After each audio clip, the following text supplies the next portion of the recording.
चलिए आप सभी को सबसे पहले जय हिंद। सर। तो आज खास बात इस वीडियो के माध्यम से हम यही समझाएंगे, बोलेंगे, और ये मैसेज जो है पेरेंट्स तक भी जाएंगे तो ज़्यादा अच्छा रहेगा। वो इसलिए कि पहले ही बताएं कि 10th वाला जो यहाँ से निकल चुके हैं, जिनका रिजल्ट बन गया है, उनका जिम्मेवारी समाप्त हो गया। वो आगे की पढ़ाई के लिए आगे की तैयारी करेंगे।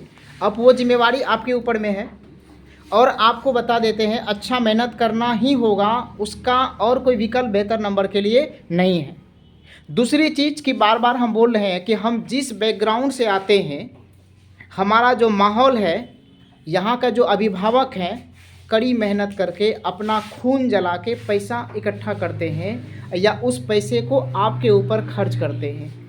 तो आपका दायित्व होता है कि उस पिता के साथ में, उस माँ के साथ में जो खून जला के पैसा आपके ऊपर खर्च करते हैं, चाहे कॉपी हो, किताब हो और कोई काम में हो, तो इस पैसे का आप गलत उपयोग नहीं होने देंगे। कहने का सिंपल अर्थ है कि अपने ही माँ बाप के साथ में, अपने ही पेरेंट्स के साथ में अन्याय मत होने दीजिए। क्यों? कि वो गार्जियन का मन जो है बहुत दुखता है जब आप पढ़ते नहीं घर पे।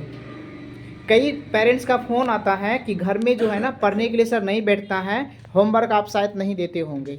तो सारे अभिभावकों से हम यही कहना चाहेंगे कि होमवर्क आपके बच्चे के पास में इतना दिया गया है कि वो 3 महीना लगातार बैठे रहेंगे तभी कंप्लीट नहीं होगा। क्योंकि मेरा काम इसी पर है और इसी ईमानदारी से हम काम कर रहे हैं। लेकिन बच्चे की थोड़ी लापरवाही है और हो सकता है आपका घर का माहौल भी कुछ ऐसा हो जहाँ पढ़ने में मन नहीं लगे। जैसे आप ज़्यादा समय तक टीवी देखने के लिए अगर छोड़ देंगे, ज़्यादा समय तक स्मार्टफोन देखने के लिए अगर छोड़ देंगे, तो वहाँ बच्चे आपका पढ़ाई से दूर होगा।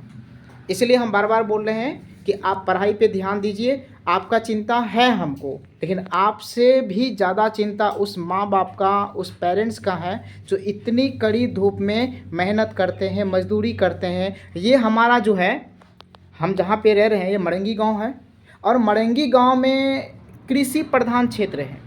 यहाँ व्यापार लगभग नहीं है, बिजनेस लगभग किसी के पास नहीं है। अगर छोटा मोटा है भी तो उसका जो है ना भागीदारी विकास में नगण्य है, बहुत कम है। यानी कि अभी देखिए अप्रैल का महीना है और टेम्परेचर देखिए बढ़ रहा है।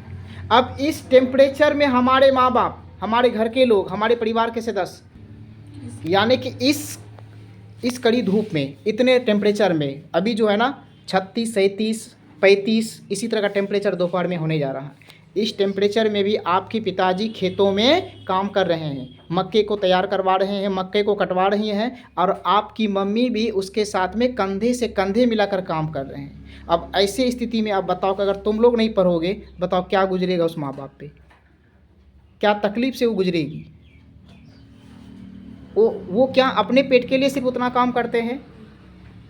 उसका उतना बड़ा पेट है कि उतना सारा काम वो अपने के लिए करेंगे? नहीं, आप लोगों के लिए करते हैं, आप लोग का भविष्य के लिए करते हैं। और वो ये सोच रहे हैं कि जिस परिस्थिति से मैंने जीवन गुजारा, जिस कठिनाई से मेरा जीवन कटा, उस परेशानी से आप नहीं गुजरे, इसीलिए वो आधा पेट खा के, कम फटे पुराने कपड़े पहनकर, सुविधाओं को अपना छोड़कर, सुख आराम को त्याग कर कठिन परिश्रम करते हैं ताकि आपका जीवन सफल हो सके। इसीलिए आपको बार बार हम बता रहे हैं, अभी 15 तारीख से गर्मी छुट्टी होने जा रहा है, आपके पास में भरपूर टाइम मिल जाएगा। और ये टाइम जो है ना आपका गोल्डन टाइम है। इस टाइम में आप क्या कर सकते हैं, ज़्यादा समय तक घर में पढ़कर जितना पेंडिंग होमवर्क है, जितना पढ़ा गया है सिलेबस को पूरी तरह से अगर कंट्रोल कर लेंगे, कंप्लीट कर लेंगे, तो फिर रिजल्ट में आपका दिन दुगुनी रात चौगुनी तरक्की होगा।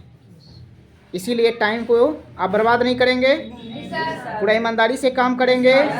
अगर यहाँ पर हेल्प की भी अगर ज़रूरत पड़े गार्जियन को, तो तुम लोग खड़ा सोने हो, और सोना धूप में पिघलता नहीं है।